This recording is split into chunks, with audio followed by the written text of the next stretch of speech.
As-Sunnah foundation অফিসের এক আলোকিত সকাল। দেশের বিভিন্ন প্রান্ত থেকে ফাউন্ডেশন অডিটোরিয়ামে উপস্থিত হয়েছেন নানা শ্রেণী পেশার মানুষ। তারা 15 লক্ষ টাকার পুরস্কার সম্বলিত কোরআন প্রতিযোগিতার চূড়ান্ত পরীক্ষার সৌভাগ্যবান বিজয়ী। কোরআন প্রতিযোগিতার যাত্রা শুরু হয়েছিল 1 বছর আগে।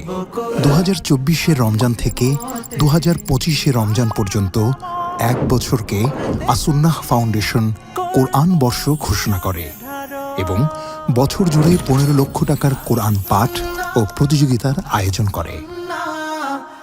শুরুতে সমগ্র কোরআনকে 5 ভাগে ভাগ করে বছর জুড়ে 5 পর্বের ধাপভিত্তিক পরীক্ষার আয়োজন করা হয়। এরপর ষষ্ঠ ধাপে পুরো কোরআনের উপর চূড়ান্ত পরীক্ষার আয়োজন করা হয়। ধাপভিত্তিক পরীক্ষার 5 পর্বে 5 জনকে কম্পিউটার, 10 জনকে ব্যক্তিগত লাইব্রেরি এবং 250 জনকে রকমারি গিফট ভাউচার দেয়া হয়। এভাবে পুরো আয়োজনে 3 জনকে ওমরা, 10 জনকে ব্যক্তিগত লাইব্রেরি, 3 জনকে পারিবারিক লাইব্রেরি, 5টি কম্পিউটার, 6টি কিন্ডেল রিডার ও 350 জনকে রকমারি গিফট ভাউচার দেয়া হয়। হঠাৎ ছন্দপতন। এই আনন্দঘন দিনে আমরা বেশ খানিকটা ব্যথা এবং কষ্ট অনুভব করছি আমাদের প্রথম স্থান অর্জনকারী ওমরা বিজয়ী ফাহিম আশরাফের মৃত্যুতে।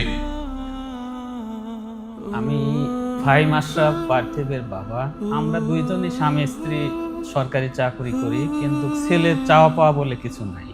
তার মায়ের সঙ্গে রমজানের সময় শেয়ার করেছিল যে প্রতিযোগিতায় সে অংশগ্রহণ করবে এবং সে বিজয়ী হবে ইনশাল্লাহ। তার ইচ্ছা ছিল যে কোরআনের তর্জমা 4টা ভাষায় রপ্ত করার চেষ্টা করেছিল। ছেলে হঠাৎ করে 20 থেকে 25 দিনের মধ্যে গলায় টিউমার হয়। আমরা তখন সেটা এফএনএস করে এবং বায়োপসি করার পরে দেখা যায় যে ক্যান্সার। আমার স্ত্রী ডক্টর আফসানা মিমি উমরা বিজয়ী হয়েছেন। আল্লাহ তাআলা আমাদের যেন খুব সুন্দরভাবে উমরাতে নিয়ে যান এবং ভালোভাবে ফিরে আসতে পারি। আল্লাহ তাআলা যেন আমাদেরকে কবুল করেন, সে দোয়া করবেন। এবং আসুন্নাহ ফাউন্ডেশন ওনারা যে অক্লান্ত পরিশ্রম করছেন, আসুন্নাহ ফাউন্ডেশনকেও যেন আল্লাহ তাআলা সুন্দরভাবে কবুল করেন। ইসলামী জ্ঞান চর্চাকে দেশের সর্বত্র ছড়িয়ে দেওয়ার লক্ষ্যে আসুন্নাহ ফাউন্ডেশন নানা সময়ে বিভিন্ন বিষয়ের উপর প্রতিযোগিতার আয়োজন করে থাকে। ইতপূর্বে আয়োজিত সিরাত পাঠ প্রতিযোগিতা, ইসলামী আকিদা পাঠ প্রতিযোগিতা, মৌলিক ইসলামী জ্ঞানের পাঠ প্রতিযোগিতা এদেশে ধর্মপ্রাণ মানুষের মাঝে সাড়া ফেলতে সক্ষম হয়েছে আলহামদুলিল্লাহ। আসুন্নাহ ফাউন্ডেশনের জ্ঞান চর্চামূলক প্রতিযোগিতার এই অনন্য আয়োজন অব্যাহত থাকবে ইনশাআল্লাহ। আসুন্নাহ ফাউন্ডেশন, উম্মার স্বার্থে সুন্নাহর সাথে।